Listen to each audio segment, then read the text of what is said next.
Bom, em direito penal, vamos trabalhar dois pontos, 4.2 e 4.3 do edital. Ou seja, princípios e fontes do direito penal.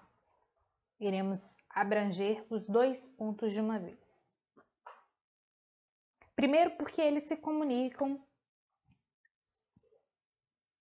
E segundo, porque fonte é um tópico relativamente pequeno que dá para trabalhar outro de uma vez. Eu vou seguir, nessa explicação, o manual do Rogério Greco, Curso de Direito Penal, volume 1, que tem um capítulo curto para fontes e vários capítulos para princípios, e eu vou seguir mais ou menos a explanação desses capítulos. Fonte, como o próprio nome diz, é a origem, é a procedência, de onde é que se extrai o conteúdo. No direito, de onde se extrai aquela norma? Esta norma é baseada em quê? Essa disciplina, qual a matéria-prima dela? No direito penal, e aqui o Rogério Greco faz uma distinção, porque segundo Fontan Balestra, as fontes podem ser divididas em fontes de produção e fontes de conhecimento. Rogério Greco afirma que a única fonte de produção do direito penal é a lei, tão somente a lei. E isso se extrai do artigo 22, inciso 1º da Constituição, bem como do artigo 1º do Código Penal. Só a lei pode combinar pena, pode falar o que é crime. No direito penal vigora a legalidade estrita. Não há crime sem lei anterior que o defina. Portanto, nenhuma outra fonte que não a lei pode falar sobre o direito penal. A única fonte de produção, repetindo, é a lei. E veja que o artigo 22 diz que compete privativamente à União legislar sobre o direito penal. Portanto, não basta tão somente a lei, tem que ser uma lei nacional, lei federal, lei da União. Quando passamos para fonte de cognição ou fonte de conhecimento, ainda há uma subdivisão, que é fonte imediata e fonte mediata. Fonte de cognição é de onde eu posso conhecer. Como é que eu posso saber sobre direito penal? Correto? Rogério Greco fala que, novamente, se quer conhecer direito penal, recorra à lei. A lei é uma fonte de cognição, uma fonte de conhecimento imediata. Lendo a lei, você vai saber sobre o direito penal. Não é vendo o programa do Datena. Leia o Código Penal. Leia as leis extravagantes. Leia principalmente a parte geral do Código Penal e você saberá bastante sobre o direito penal.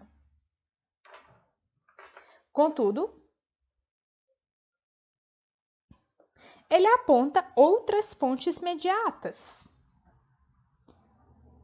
E aqui não dá para esquecer dos próprios costumes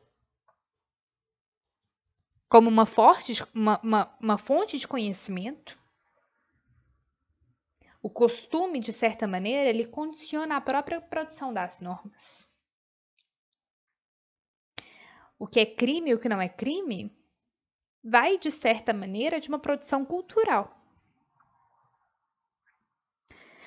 Não, talvez, nos crimes originários, né? Mas nos chamados crimes de plástico, é inegável que a cultura e o costume condicionam o direito penal como um todo. E é uma fonte de cognição.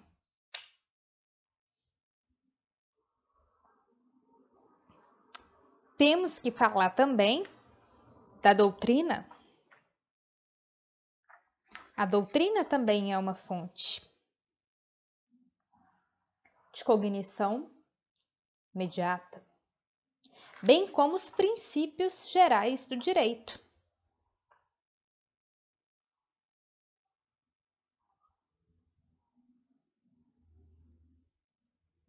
Portanto, Rogério Greco diz: apesar do ponto de vista do conceituado tratadista, podemos comungar com a posição daqueles que incluem e entendem os costumes e os princípios gerais do direito como espécies de fontes cognitivas imediatas.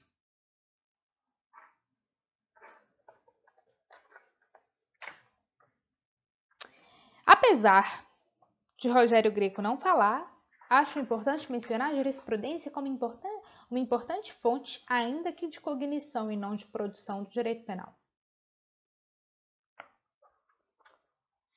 É importante mencionar a jurisprudência, sim, até porque estamos em meio a uma era de constitucionalismo contemporâneo com uma expansão jurisdicional muito forte. Não é mesmo? A jurisprudência a todo tempo fomenta a produção, de certo modo, e o conhecimento do direito penal. Contudo, aprofundando, já que falamos que princípios também são fontes, precisamos conhecer os princípios do direito penal, que também são vetores, são nortes, para que possamos entender o direito penal como um todo. No livro do Greco, ele dedica um capítulo autônomo para cada princípio. E ele elenca o princípio da intervenção mínima, o princípio da lesividade, da adequação social, da fragmentariedade, insignificância, individualização da pena, proporcionalidade, responsabilidade pessoal, limitação das penas, culpabilidade, legalidade, extraatividade, territorialidade, extraterritorialidade.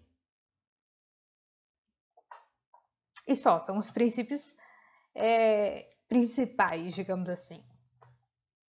Nilo Batista tem um livro que se chama Princípios do Direito Penal. Nele, o livro, cada capítulo é um princípio do direito penal. É talvez o mais completo em termos de princípios do direito penal. Mas, seguindo o livro do Greco, uma rápida explanação. Intervenção mínima, ou seja, direito penal é a última ratio, só deve intervir quando os outros ramos do direito forem insuficientes ou falharem na tutela. E daí surge também a fragmentariedade, a subsidiariedade do direito penal. Lesividade. O direito penal só deve atuar quando um bem jurídico for lesionado ou ao menos ameaçado de lesão.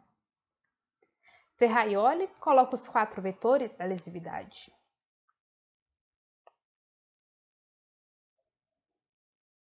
Não punir condutas meramente existenciais, não punir condutas que não ultrapassem o âmbito do próprio autor, não punir meros desvios morais,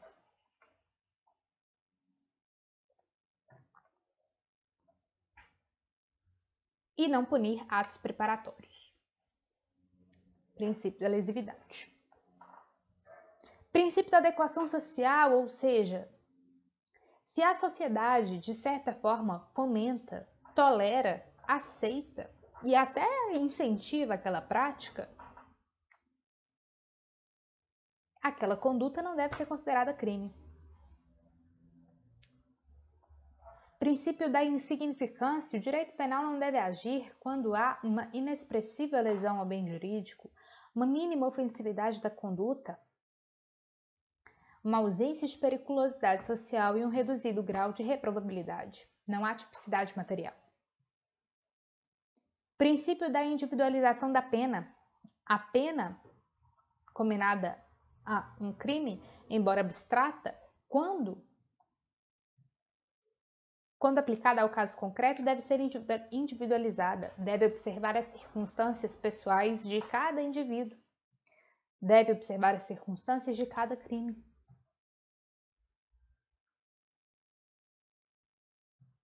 Deve procurar analisar de forma concreta aquele caso, aquela conduta, para então aplicar e sancionar uma pena. Princípio da proporcionalidade, proibição do excesso e proibição da proteção insuficiente. Deve-se sempre observar a sanção com a sua gravidade, com a sua periculosidade, com a sua reprovabilidade. É razoável pena máxima para um furto de celular em réu primário?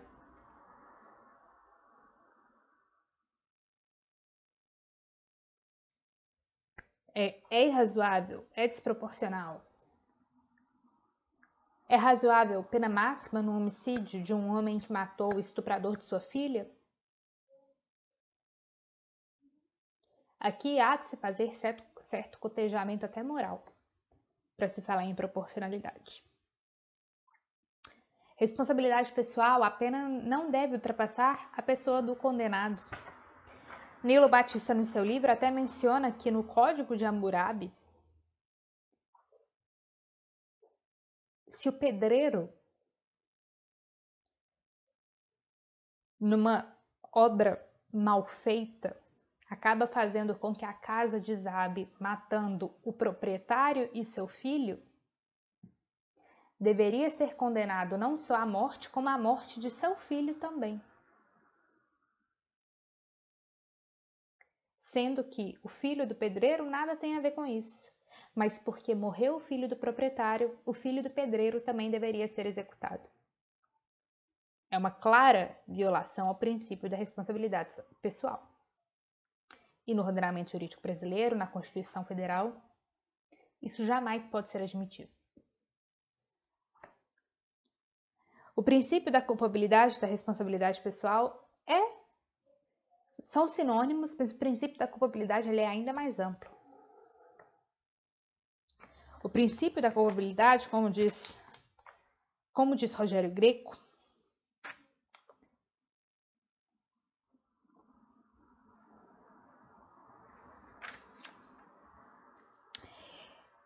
ela tem 3 sentidos fundamentais. É um elemento integrante do conceito analítico de crime, típico, ilícito e culpável. É um princípio medidor da pena e é um princípio impedidor da responsabilidade penal objetiva. Temos o princípio da legalidade. Não há crime sem lei anterior que o defina. Da extraatividade. A lei penal não retroagirá, salvo para beneficiar o réu. Salvo para beneficiar o réu.